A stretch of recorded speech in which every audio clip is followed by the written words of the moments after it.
Hello everyone! Welcome to my channel if you're new, and if you were already around here, welcome back. Quick interesting fact. Did you know that we are programmed to love the music that we listen to in high school the most? Now, let's start.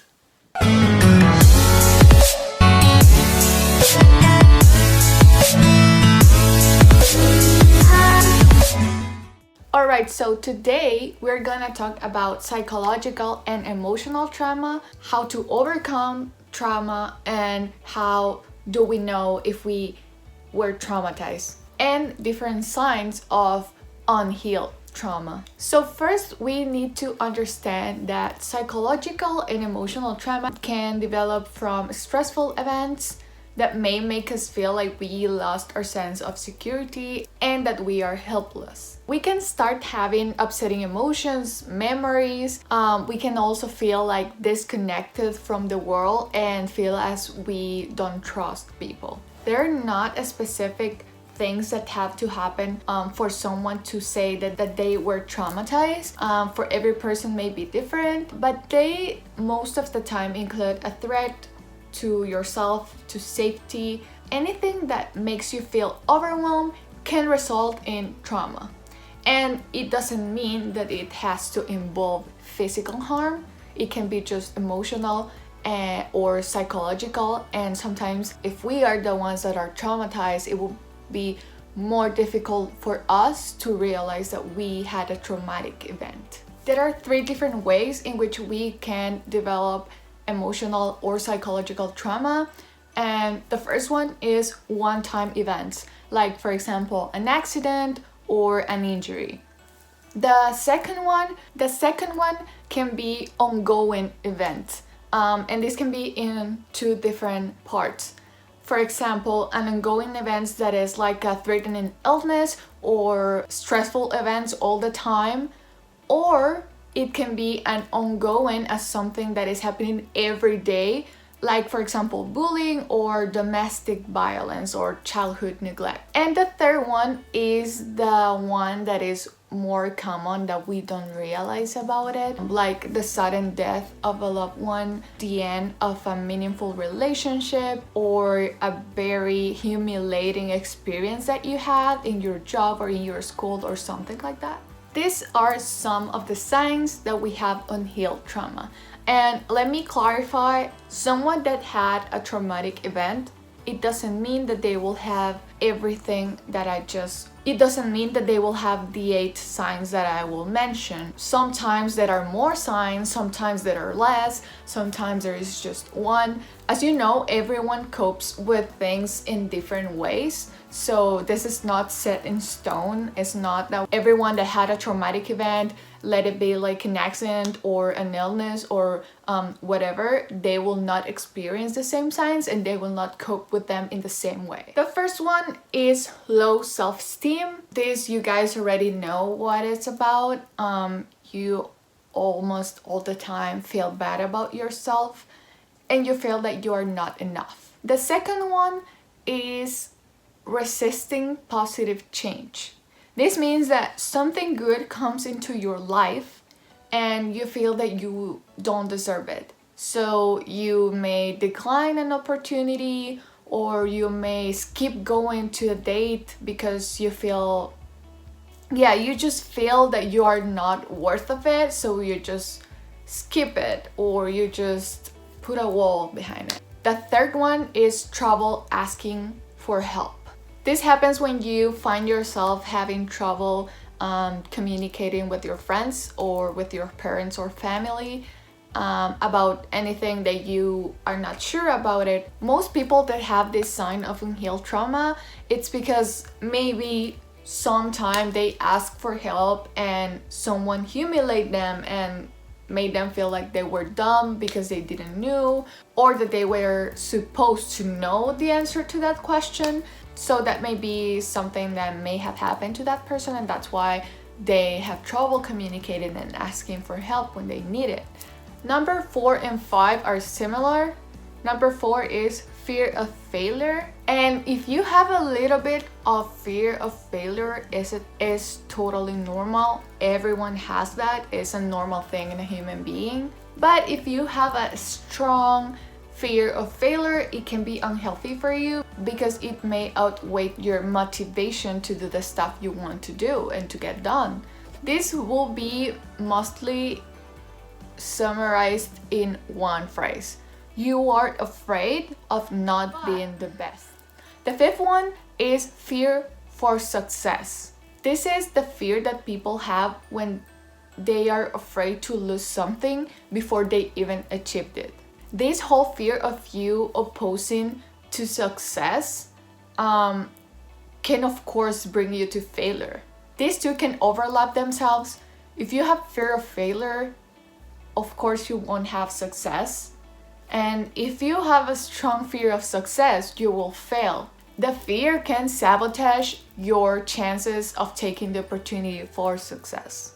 The number 6 is planning everything. Myself, I'm very perfectionist and I like to plan everything. So this sometimes can be unhealthy.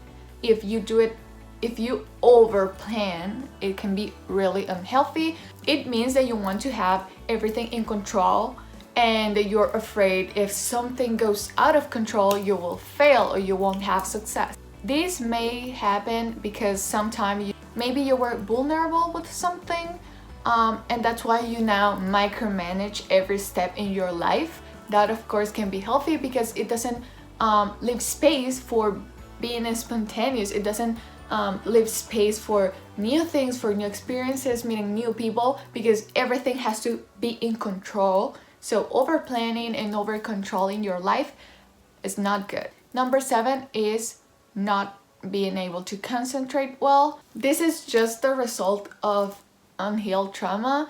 And if you have sometimes blackouts, memory loss, memory gaps, it is good that you look for someone for help because this is a sign of a traumatic. And the number 8 is hurting yourself or others.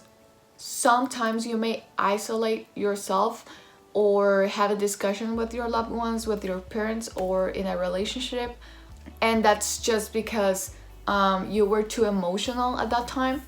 This is most of the time when you have intense emotions, so you just like lash out at the people that are near you. Maybe you had a stressful day or you were tired, so you may just take it onto the person that you were talking to or blame someone else for your fault. So how do we overcome trauma? And this may help someone more than it may help you. This may help you more than it helps other people. As I said before, everything is just to try to help yourself, and do not lose patience. Do not lose the confidence in yourself about being able to overcome your trauma. The first thing to overcome trauma is give yourself time. As I said before, no one has the same time for anything. The second thing is find out what happened. Really think about it. Really, if you're ready, really think about every detail that made you engage with a traumatic event. And you have to accept that maybe when you bring back those details, you may have to grieve what you lost. You know what? Crying is really good. I'm a really emotional person, and I cry a lot when I'm stressed. And if I don't cry when I'm stressed, I feel like I didn't relieve anything. So I felt relief when I cry. So don't be afraid of crying if you feel bad. The third one is be involved with other survivors. Reach out to them. If they are a friend, if they are a family member, ask them about how they did to overcome their trauma, what things helped them, what things did not, what did they choose to avoid while they were in the process of overcoming the trauma. That one has to do with the fourth one, ask for support. If you don't want to reach to a survivor, maybe just reach to your friend, to your best friend. Number 5, take time for yourself. If you want to be alone for a couple of days, if you want to be with someone for a couple of days, let them know. If you want to be alone, let your loved ones know that you need time to process what you're going through. Next, get into a routine. If you had one, try to get back at it and take your time to get back at it. And if you don't have one, try to make one with things you like. Try to make your favorite meals, try to go to your favorite park, try to hang out with your favorite people. Going to a coffee shop, going to the park. Try to get yourself involved with the people that you love and with the people that you like to hang out with, so you can start getting into that routine. And last one but not least, take care. As I said, not just take time for yourself, but also take care of yourself and your feelings. And now, what not to do when you are going through the process of overcoming unhealed trauma. First one, and very important one, don't bottle up your feelings. Don't feel embarrassed about them. If you really trust the person that you are talking to, you don't have to have why. You don't have a reason why to feel embarrassed. Be sure you're talking to someone you trust and that they trust you back as well. Second one, don't take on too much. When you bring these details back from your memories, they may come back, but don't be afraid of doing it. Just take your time, take your mind off other things while you are going through the process. Third one, don't drink and don't use drugs. Why? Because alcohol is a depressant and drugs are stimulants. Well, some are depressants, some are stimulants. So this is not a good combination ever.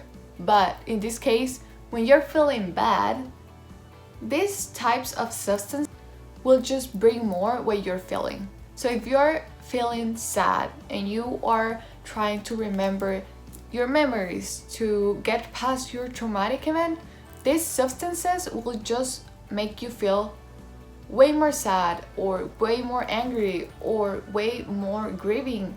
So it's not a good idea to mix up these things. And the last one, don't make any major life changes. Why? Because we are not our best selves when we are going through the process. Not at all, and no one can say that. Even if you already accepted that you were on a traumatic event, everything is a process. Everything takes time. So don't make any major life changes just because you're feeling that way in that moment. Because maybe when you are already past your traumatic event, you will realize you were not thinking straight at that moment. And you may regret what you did. You may regret the major life change that you did at that moment. Alright guys, so we have come to the end of my video. I hope you really like it and that you find it helpful. Don't forget to give it a thumbs up if you really like the video, and don't forget to subscribe for more psychology videos like this one. Alright, I will see you guys in the next video. Bye!